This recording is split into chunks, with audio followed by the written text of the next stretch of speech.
I'm Craig Kenneth, a relationship coach and a psychotherapist. Every relationship is different and every breakup is different. Work with me and you'll get professional help on your situation. And if you're in no contact, focused on personal growth, my workbook series, The Knowledge, will help you make changes like you've never made before. Available now at AskCraig.net.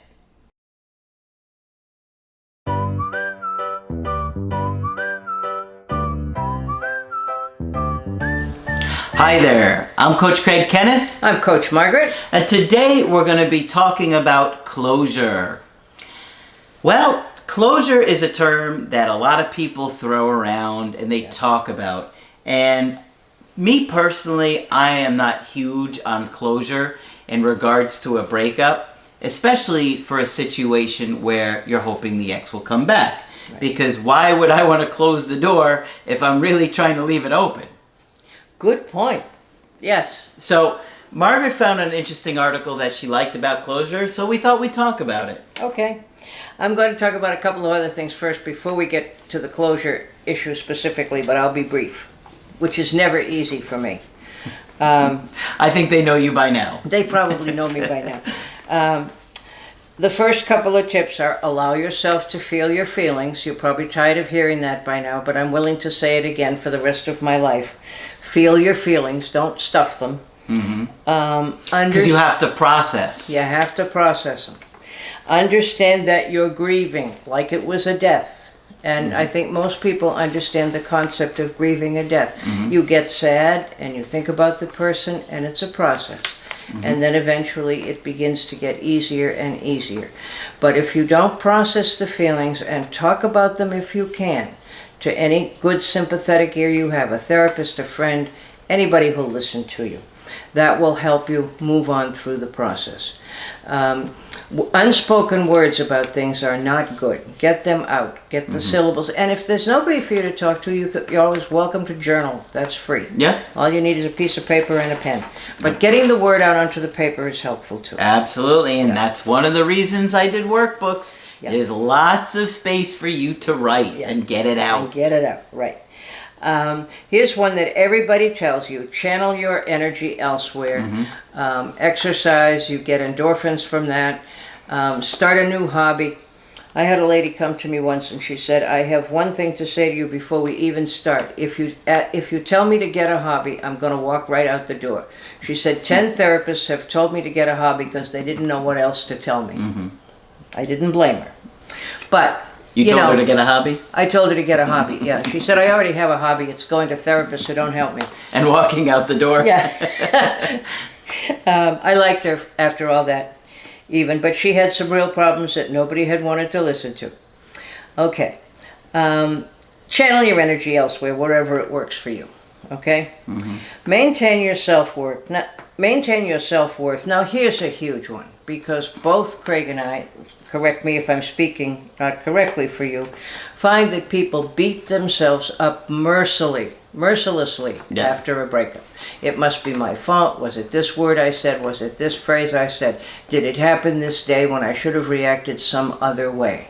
If you're dealing with a partner who isn't secure, they're liable to want to blame you for things, because if they leave you feeling like it's your fault, then you can't repair things, which is what they're wanting at that time. They're wanting you to be off on your own and they can have their space. Yes. But if they leave you to think, well, this is my fault too, then it's like, oh, well, let's fix this together. Right. But they're like, nope.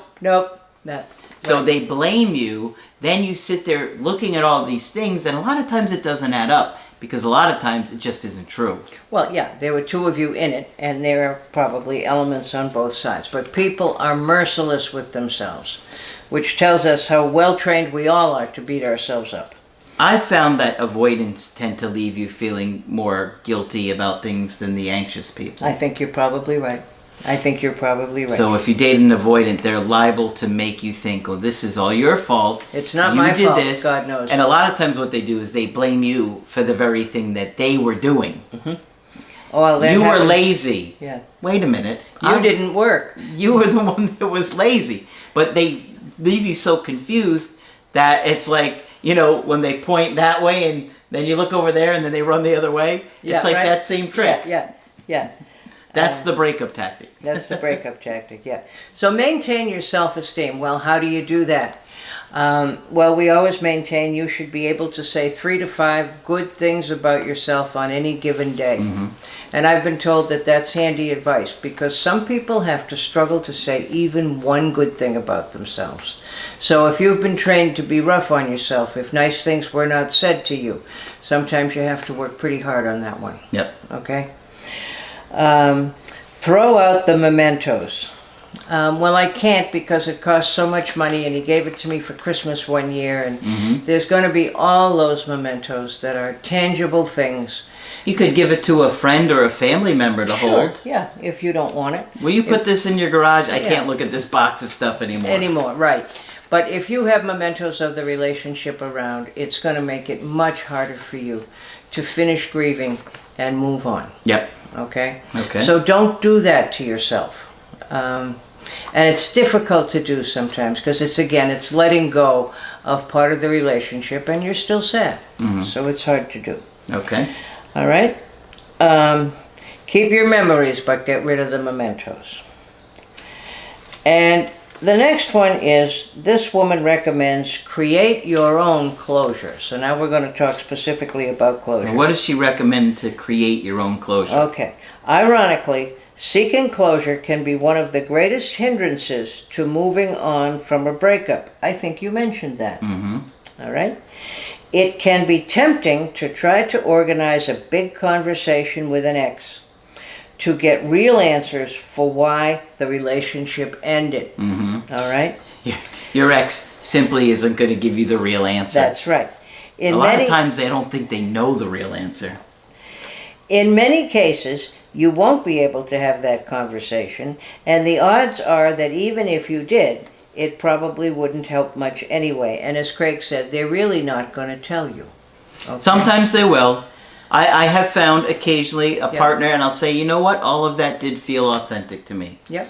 But a lot of the times it's the same excuses, and it's like, okay, they really, and a lot of times they found somebody else and they don't want to tell you. That's exactly what it is. And then 10 days later, you're going to find out. Yeah. They're hiding it to your face, and then exactly in a few weeks you see it on Facebook, them with that person that they said was just their friend, and now they're kissing. Yeah. What is this? But nobody wants to tell you something hurtful to your face. So they're not going to do it. And sadly enough, I used to hear kids in foster care say they want to sit down with the parent who abused them and get straight answers about why that happened. That's not going to happen either. Yeah. You know? So we can't depend on someone else for closure. Unfortunately. That's why they say create your own. While closure tends to work well in the business world. So when they say create your own closure, do they mean like in your mind visualize? Yeah. That closure? Right. Like what you would say to them and how they would respond? It's a little confusing to me. Okay, let me go on. While closure tends to work in the business world, it doesn't really work when it comes to matters of the heart. We may want a neat little ending to our pain, but it's rarely that simple. Help yourself move on by embracing the natural impermanence of our ephemeral lives. You like that one? There's lots of change in life, is what that means in English. And, you know, how many of us like change? Okay, change makes everybody uncomfortable. Okay? But it's going to happen in life. And understand that people come and go in our lives, and sometimes we have no choice but to let go of the old and embrace the new. Well, that's easy for you to say, lady, but she's right. Yeah. You know? Not much is permanent. Don't give up. You will find somebody else, and by all means seek support. Don't go through anything alone that you don't have to. Absolutely. Now, I'm not sure we answered your question. So what do you do about the closure? How do you create your own closure?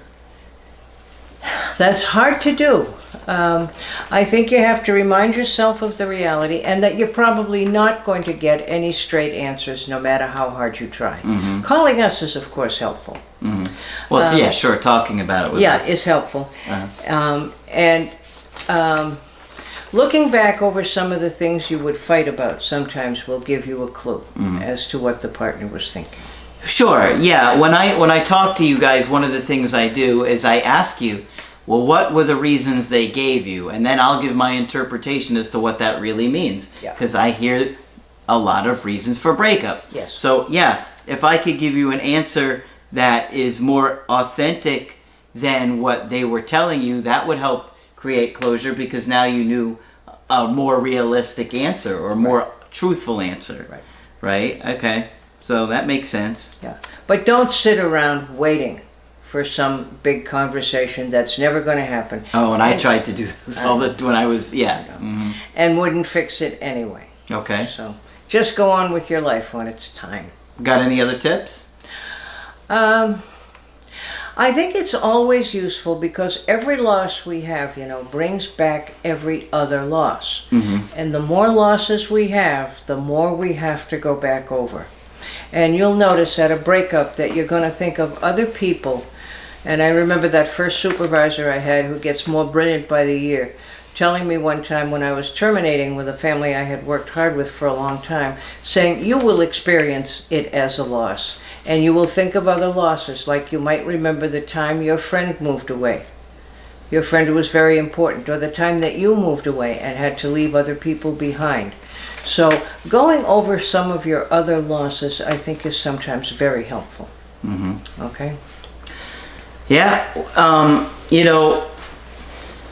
As far as trying to create closure with the person one-on-one, to me, I wouldn't do it. I wouldn't either. Not if it's somebody that you're really trying to repair things with. Because if you allow them to go and do what it is that they need to do and then return when they're ready, they're going to be a lot more likely to communicate and dip the toe in the pool again. But if you've had this big, long discussion on closure and how you're not going to get back together and this, that, and the other, then they're going to be more reluctant, because they're going to think, well, we had this big, long conversation and they said they don't want to do it. Right. And as you say, it closes the door. Absolutely. And I was talking to a gentleman a while ago, and he was telling me that the current therapist he was seeing in his local, wherever it was, kept telling him that he had to have closure or he couldn't move on. And I pointed out the realities of that, but she was pushing him very hard, and clearly she believed with all her heart that anybody had to have closure to move on. You get different stuff from different people. We would disagree. Okay, so it's a lot to think about. Yes. Process it. Think about your own situation. And of course, if you want to get our help personally, you could go to my website, askcraig.net. Sign up for the coaching option that works best for you. I do email coaching and I do Skype. Margaret is here for Skype coaching. Yes, and feel free to contact me. I'd love to talk with you. Just click on Margaret on the top of my website to do that. But that's it for this video. I'm Coach Craig Kenneth. I'm Coach Margaret. And we will talk with you soon.